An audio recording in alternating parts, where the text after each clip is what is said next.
What's up, guys? Yeah, welcome to my analytic number theory lecture. So today I want to talk about Dirichlet products and related to all the arithmetic progressions. Sorry, not arithmetic functions that I introduced in the previous lecture. So if you haven't seen my video channel and haven't seen my previous number theory list, analytic number theory lecture, then I will post the link below. And hope you guys subscribe to my channel. Okay. And if you don't understand anything that I said, you can go back to my previous lecture, and I will post the link below. My channel need your guys' support. Okay, so let me just write down a definition. Right, so given any two arithmetic function f and g, so f is from n to c, so right, and then number theory, right, and g is from n to c. And usually people define f star g, which is called Dirichlet product. Dirichlet product defined to be a summation of f d g n divided by d, where d divides n. Okay, so hope you guys see this is a trick. Okay, so f of let's say f of 1. Sorry. So for example, f star g of 1 is defined to be f of 1 g of 1. And the f star of g, let's say you're given p, you get 1 and p, right? So it's f of 1, g of p, f of p, g of 1. Okay, and if you, let's say f star g, let's say 4, you can easily check that this is just f of 1, g of 4, f of 2, g of 2, f of 4, g of 1. Okay, so this is the Dirichlet product. Okay, and fg star p to the m will be right. So p to m has different k, right? So it's m to the k, so it's f p to the k, g p to the m minus k from summation k from 0 to m. Okay. Okay, and the many arithmetic function, famous one are related via this product. Okay, and so this product is very powerful. Okay, so example. Okay, so the first example, remember that we define tau of n to be summation of 1 d divided by n. So it's the number of the factor functions. From this, you can see it's 1 Dirichlet product 1, right? Because you take dn and the 1 and 1. Okay.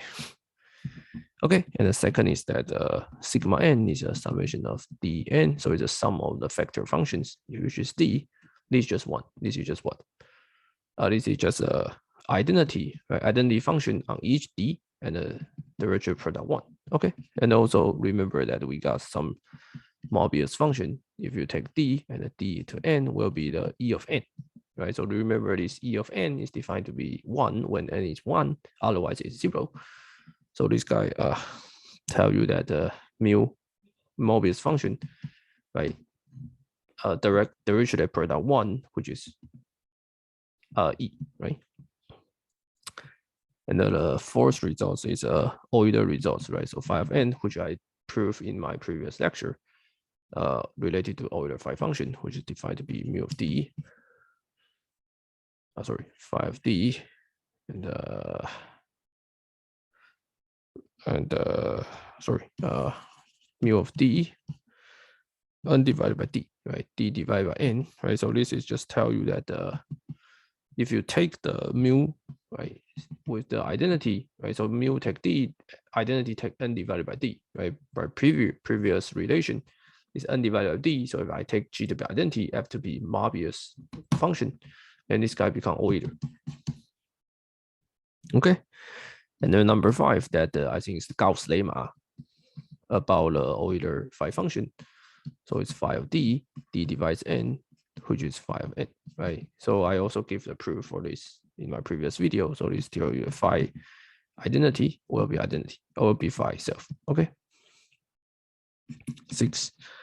Sorry, not phi itself. Is right, should be phi itself. Sorry. This is n, right? So it's identity. This is n. This is identity. Okay, so this is Gauss lemma. So let me just clear. Sorry about this. Too fast. Okay, so let's see number 6. This is the main goal function, right? Lambda of d divided by n, which is log n, right? This is just I previously proved. So 1 is log. Okay. Okay, so theorem, let me just talk about the property of these Dirichlet products. Okay, so the function e, so the first one, e, the e acts as unit. Okay, so this means that f Dirichlet e is e Dirichlet f is f. Okay, for every f. Okay, the second is that the Dirichlet product is a symmetric. Okay, the third is that it has the associativity. Okay, so it looks like what? It looks like a group. It's a Hermitian group, right?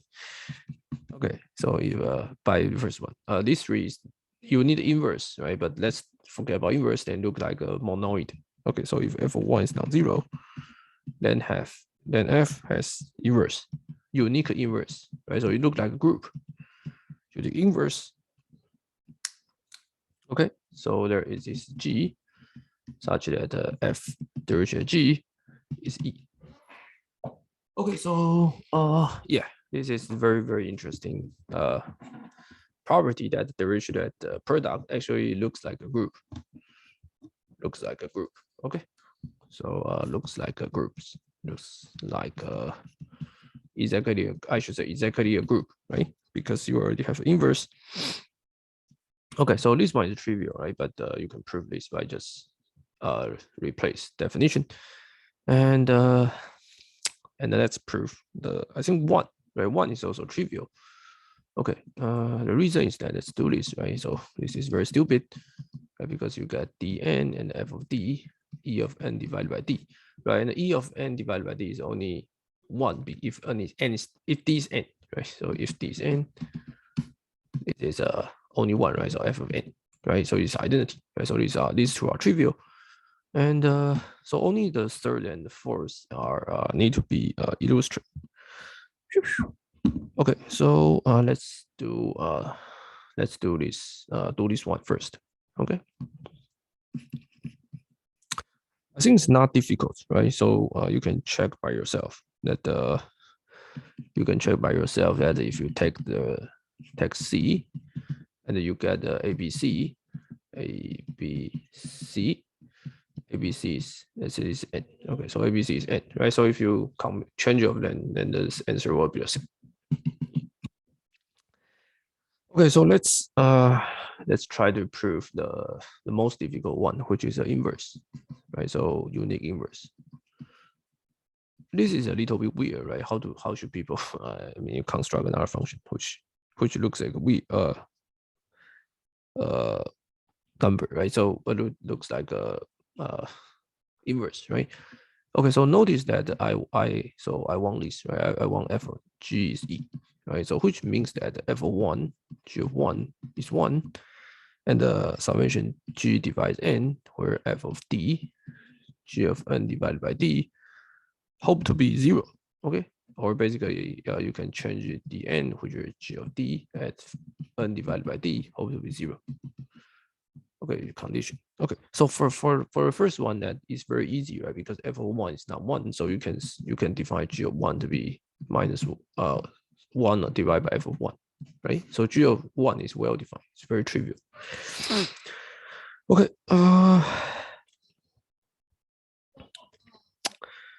Okay. So but how should we do? How should we keep the going, right? So how should we? So problem is how should we define? This? How should we define, let's say, g of 2, right? Or maybe g of 3. Okay. Let's see. Okay, so the idea is that you do the induction, right? So let's do induction. Right, so for n equals to, so I want to prove that g of k is determined by g of k minus 1 up to g of 1. Okay, this is what I managed to prove, right? But I already know that g of 1 is well defined. Okay, so the ground truth that I already get Now I only need to prove that this g of k is determined by g of 1 up to g of k minus 1. Let's see. How do we do this? Okay. So notice this, right? Notice this equation, right? Can be written as what? Can be written as g of n, right? Minus 1 over f of 1 summation g of d, fn divided by d, where d less than n, and the d divides n, right? Because I take the largest term, which is g of n, and the f of 1, right? F of 1 is defined to be something which is f of 1. So I can write g of n is minus 1 divided by f of 1 summation d divides d less than n, d divides n, g of d f of n minus n divided by d, right? So d less than n, right? So and this f divided by n divided by d, and f is already defined. So proof, right? Because g of n is defined to be g of n can be related to the previous number which d less than n. Okay, so once I define g of 1, then g of 2 will be defined, and g of 3 will be defined, and g of 4 will be defined. So g is uniquely well defined, right? So g well defined. G is well defined. Woo. Okay, and previously, so that I can get yeah. So let's say quickly say some example. For example, I know that mu star 1 is e, right? So what? So 1. So the Dirichlet inverse of mu is 1, correct? And the directional inverse of 1 is mu. Okay, and also we also prove that this, right? So identity. Okay, so that yeah, this is also, you can say something about this. Okay, so let me just prove the formula that interesting, also very famous, I think, but I think we already have the proof. So Mobius inversion formula. Okay, so this can be proved by once you have the Dirichlet products, then everything will be trivial. Okay, so g of n defined to be summation of f of d dn, d divides n, and then you can inverse, right? F of n is summation of d divides n, g of d, mu n divided by d. Okay, so proof. Okay, somehow do the inverse. Okay, so proof is trivial, right? Because from this notation, I get g is f, Dirichlet product 1, right? And so how should I get f? I just find the inverse of what? Mu. Inverse of 1, right? So I take the g star mu. I get f star 1 star e. Okay, and right, this guy become, so I mean I take mu, right? Sorry, I'm stupid.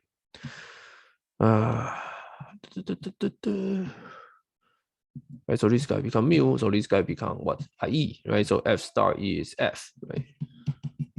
That's it. Very stupid.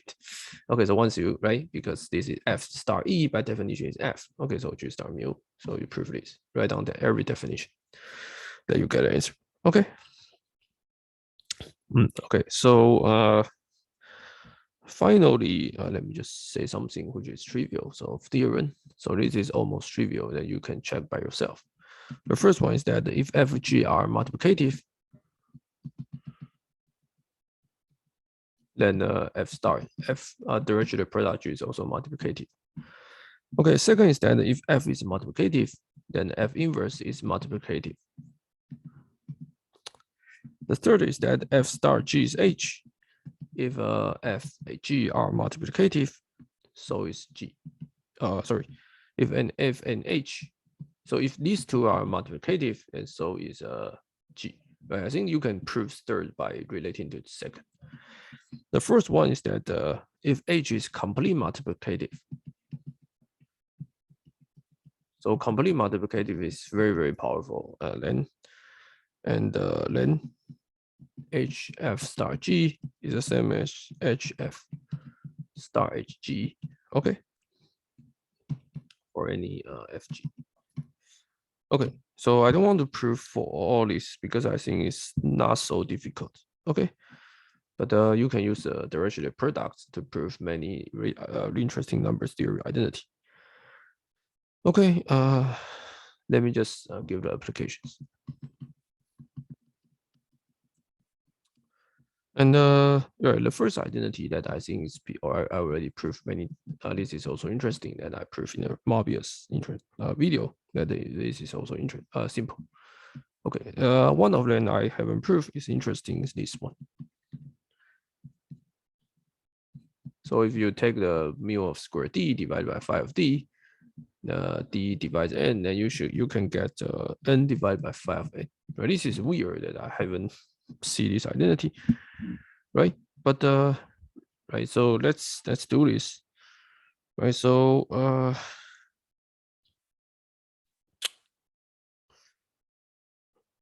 okay, so right, so we can take f star 1 equals to g. Let's say f is mu squared divided by phi, and the g is identity divided by phi. And this is what this relationship shows. Okay, and we know that all of these are multiplicative, right? So in order to prove they are the same, we only need to check they agree on prime power. How do we do this, right? So let's say your g to the p to m, right, will give you p to m phi of pm, right? So this is p to m, this is p to m minus p to m minus 1 to give you 1 divided by 1 minus 1 over p. Okay, and how about your f star 1, which is p to m, which is summation k from 0 m mu square p to the k divided by phi p to the k. Okay, so this is 1 plus 1 divided by p minus 1. The reason is that this number only divides on non-square free. So only divides on a square free. So if you get square, you get 0, right? So this guy only have one term, which is 1 and also p. Okay, so and this guy also has 1 and p, so you get this. And amazing, they are the same, right? So right, so for this one, you can prove that for each prime power that they are agree, and then they also multiplicative, so they are the same. Okay, and you can, yeah, I think that's it. I think some of them are just trivial that you can try to prove. Okay, and yeah, also for example, if you prove this, right, you can prove one identity, and you say that these two are multiplicative, and you can solely show that phi is multiplicative. So this is a very quick way that you can prove phi is multiplicative, and also you know that d, right? Sorry, the tau function is 1 star 1, right? So tau is multiplicative because this 1 is multiplicative, right? And you can also prove that sigma is multiplicative, right? Because you get d star 1. So identity, sorry, your sigma is defined to be this, right? So this guy is 1, right? You get 1 star identity, right? And the identities two are multiplicative, so his sigma is multiplicative. Right, so this is what these 4 theorems are powerful, that you can relate it to different identity, and you can prove that something's multiplicative. But I think if you forget about the relationship, you can just go online and check. So I think the techniques is just here. Okay, so this is a direction that products very interesting, powerful tool in the analytic in the number theory, I think. And next video we are finished so we already finished elementary introduction. So now we can go to the asymptotics and try to prove something which is non-trivial. Okay, so see you guys next videos.